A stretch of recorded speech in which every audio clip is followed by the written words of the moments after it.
you mentioned something about Brazil with the impeachment process. A lot of coverage by Glenn Greenwald over at the Intercept.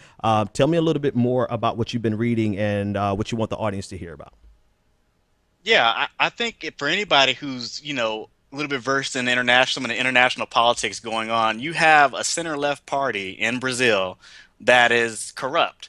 And basically the opposition to that party is basically trying to move forward with an impeachment process to remove uh, the current sitting president, I believe.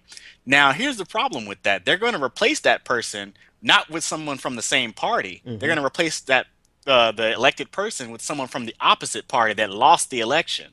Wow. And the whole grounds of this impeachment process is supposedly for corruption charges, but let's face it, South America deals with corruption on a daily basis. Like it's something that they've always had a problem with, and it doesn't matter if you're with the left wing government or the right wing government, the corruption is not going to disappear. In fact, Hmm. they're replacing her with someone who's already more corrupt. Right.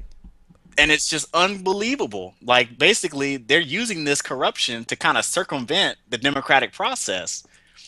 If the person is corrupt, you need to beat him at the ballot box. You shouldn't be trying to remove them through some kind of impeachment process for which there's no legal basis, really. And the person who's going to replace her has already admitted that as much as a year ago.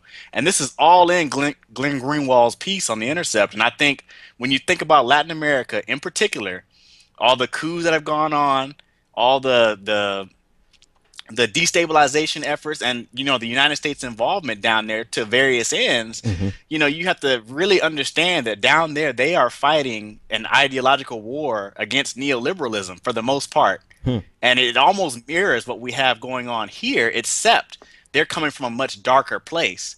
So whereas you have things running out of control there, things are a lot better here. So we don't see the effects as much as we see it there. But Hmm. if you look to South America, you will see this is what happens when right wing ideology runs amok. And So, now they're trying to come back from that, and the right is trying to resist. yeah, so today, actually, in the news, right in that story, so today the Senate the Senate in Brazil is voting on whether to go forward with an actual impeachment trial for Rousseff, and she made a last ditch effort to their Supreme Court to try to stop it, but it was rejected, and so now they're potentially moving forward with this, and it's not as though they are going to someone who they can even claim is less corrupt. It's not as though No, they're he's actually been in moving three in a scandals already. exactly. So it's just interesting the grip that this type of politics has not only here in the United States but abroad. Glenn, I can't Glenn Greenwald, right? He's doing some fabulous reporting on that over at the Intercept. So Nick, I'll tell you what, do me a favor and stand by. I'm gonna try after the interview. We're gonna circle back and I want to talk about a couple of more things with you. And I want you to tell everyone about your show that's coming up and the interviews that you have coming on. They're really big. So really, actually, we have about 30 seconds. So tell everybody about the interviews just in case they're not here at the end of the show.